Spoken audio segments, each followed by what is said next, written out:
నమస్తే రమగారు. నమస్తే జయ. రమగారు, మనం దసరాల్లో ఎలాంటి పూజా విధానాన్ని ఫాలో అవుతామండి?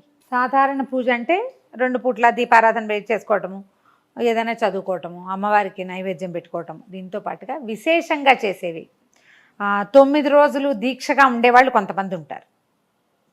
నవరాత్రి దీక్ష తీసుకుని భార్యాభర్త కుటుంబం మొత్తం, అంటే గృహస్థు భార్యతో కలిసి చేసేది.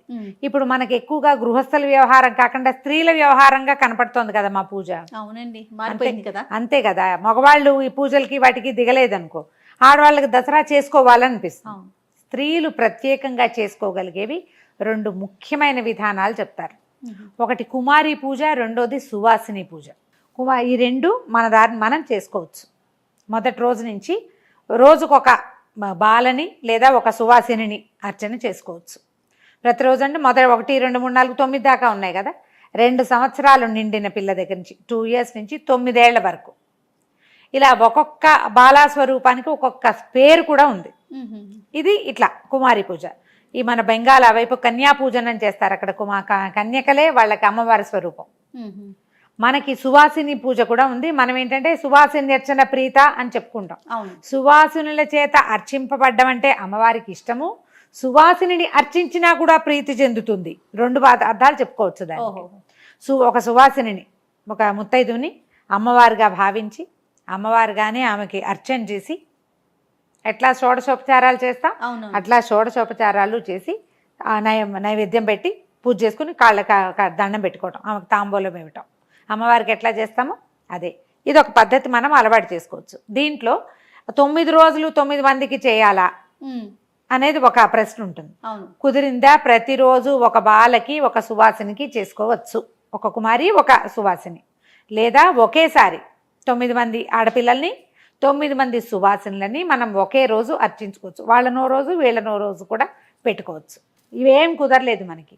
ఒక్క పిల్లని, ఒక్క బాల, ఏ వయసు కుదిరితే ఆ వయసు, ఒక్క సువాసిని మొత్తం దసరాల్లో అలాగైనా చేసుకోవచ్చు. ఇదే చేస్తే మంచిది, అది చేస్తే చాలదు లాంటివి భావించకండి. బాల అంటే సుమారుగా వయసు ఏమన్నా 2 ఏళ్ళు, అంతే. 2 ఏళ్ల నుంచి 9 ఏళ్ల వరకు. నా లెక్క ఏంటంటే ఏదైనా పెడితే చేత్తో తీసుకుని తినగలగాలి పిల్లలు. నేను కుమారి పూజ చేస్తే నాకు చాలా ఇష్టం. ఏటా చేస్తాను కుమారి పూజని.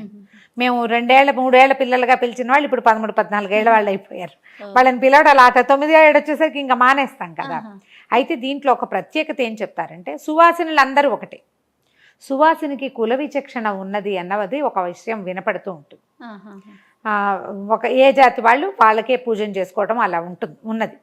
కానీ బాలకి కుల విచక్షణ లేదు. ఎవరినైనా పిలవచ్చు. నేను కూడా అలాంటివి పెట్టుకోను. అందరూ వస్తారు మా ఇంటికి.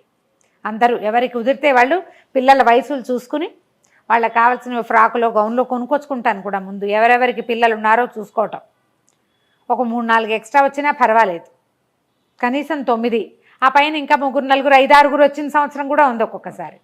అయితే దీంట్లో ఏంటంటే ఒక్కొక్క వయసు బాలికకి ఒక్కొక్క పేరు, ఒక్కొక్క ఫలితము చెప్తారు. మొదటిది 2 ఏళ్ల పాపని కుమారి అంటారు. ఈమెకి గనక ఆ కుమారి పూజ, ఆ 2 ఏళ్ల పాపకి చక్కగా పసుపు రాసి కాళ్ళకి పారాయణ పెట్టి, కుదిరితే పొద్దునే తలంటు కూడా పోయచ్చు. తలస్నానం చేయించటం మన ఇంట్లోనే, పాదాలకు పారాయణ పెట్టడం, కంటికి కాటుకు పెట్టడం, మొహాన బొట్టు పెట్టడం, బుగ్గన చుక్క పెట్టడం, చక్కగా తల దువ్వటం, ధూపం కూడా వేస్తాం.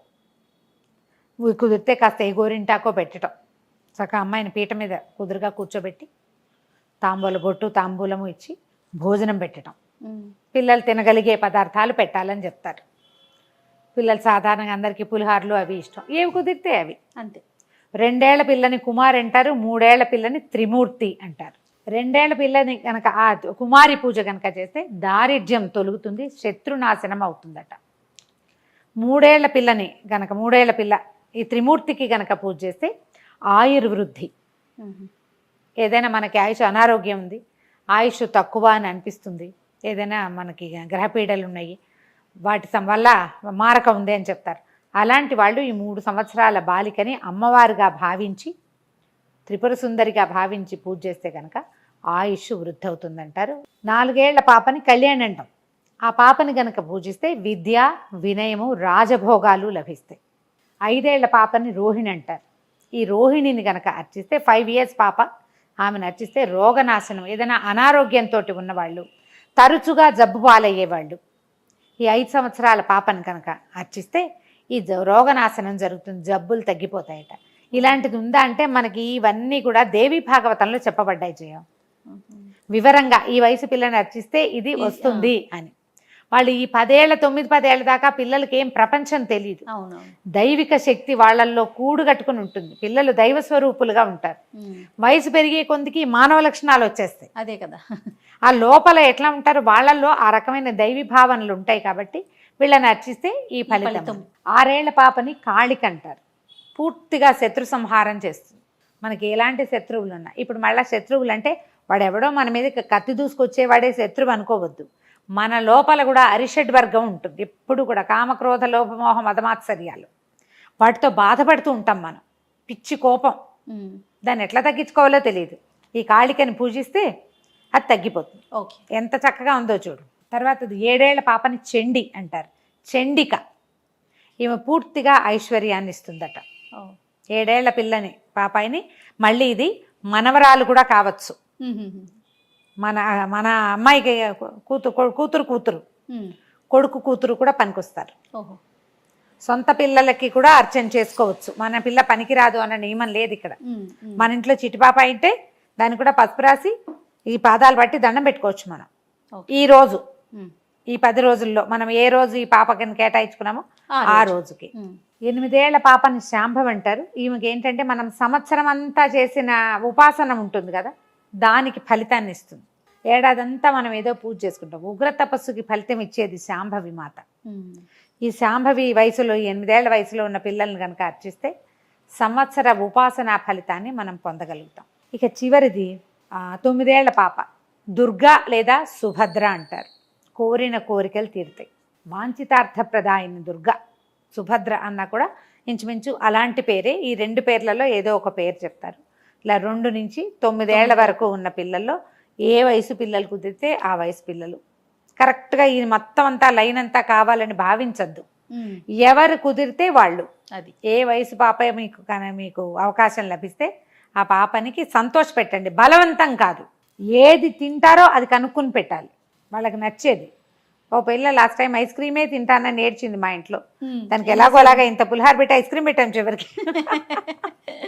ఏం చేస్తాం, అది ఏడుస్తుంటే అదే కదా పెట్టేసాం ఐస్ క్రీము. ఇక అంతే సంగతులు.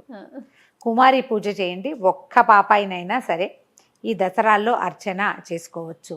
మీ ఇంట్లో చిట్టుపిల్ల 2 ఏళ్ళు దాటిన పిల్లుంటే చక్కగా తలంటి పోసి కాస్త ధూపం వేసి తలార్చి బొట్టు కాటుగా పెట్టి పాదాలకు పసుపు రాసి పారాయణ పెట్టి ఈ రోజున ఆమెను అమ్మగా భావించి తనకు నచ్చే వస్త్రాలు ఏమైనా ఇవ్వటం, మేము అలంకరణ సామాగ్రి కూడా ఇవ్వచ్చు. బొట్టు బిళ్ళలు, రబ్బర్ బ్యాండ్లు, జళ్ళకు పెట్టుకునేవి, మొహాన్ పెట్టుకునేవి, తర్వాత నెయిల్ పాలిష్లు, నేను అవన్నీ కొంటాను జయ.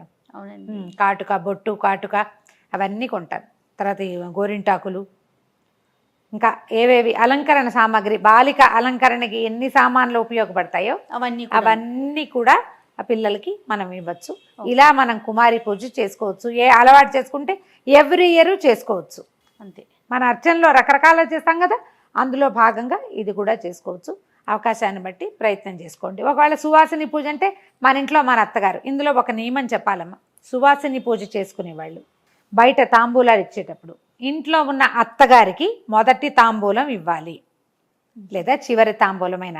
మీ ఇంట్లో ఉన్న పెద్దవాళ్ళకి దండం పెట్టకుండా, మీ ఇంట్లో ఉన్న సువాసినికి బొట్టు పెట్టకుండా మీరు ఎవరికి పెట్టినా ఫలితం లభించదు. ఒకవేళ వాళ్ళు పెద్దవాళ్ళు కాకపోతే దండం ఇంకంతే. కానీ ఇంట్లో ఉన్నప్పుడు వీళ్ళని వదిలి ఇంకోళ్ళని పిలుచుకురాకూడదు. బాగుంది. వాళ్ళు వస్తే వాళ్ళకి చేసుకోండి, వీళ్ళకి కూడా చేసుకోవాలి. వీళ్ళని వదలకూడదు. కోడళ్ళకి కానీ, కూతుళ్ళని కానీ, అత్తగారిని, అమ్మని, తోడికోడల్ని, ఆడపడుచుని వదిలిపెట్టి మీరు ఎవరికి చేసినా సరే మీ ఇంట్లో ఉన్న లక్ష్మిని వదిలిపెట్టకూడదు. అంతే. ఫలితం ఉండదు. అది చాలా తప్పు. మీరు ఇలాంటి విశేషమైన అర్చనలు చేసుకునేటప్పుడు మీ ఇంట్లోపల కొలువు ఉన్నటువంటి సువాసిని వదిలిపెట్టకండి, మానేయకండి. ఇది ఒకటి నియమంగా ఉంచుకోవాలి. దానికోసం మీరేం చేయాలమ్మా, మానవ సంబంధాలు పెంపొందించుకోవాలి. అంతే అంతే. మీ వాళ్ళతో గొడవ పడకూడదు. పండగ రోజుల్లో ఎవరితోటి పోట్లాడకండి. గొడవ పడకండి, వాదనకి దిగద్దు, దుర్భాషలాడద్దు. మీరు 100 సార్లు లలితా సహస్రనామం చేసినా కూడా ఒక్క దురుసు మాట, ఒక్క తప్పు మాట, ఒక పెద్దల నింద దాని మొత్తాన్ని పోగొట్టేస్తుంది. అలాంటివి చేయబోకండి. తప్పకుండా. పండగ చక్కగా శ్రద్ధగా నేను చెప్పిన కుమారి పూజ, సువాసిని పూజ అవకాశాన్ని బట్టి చేసుకోండి.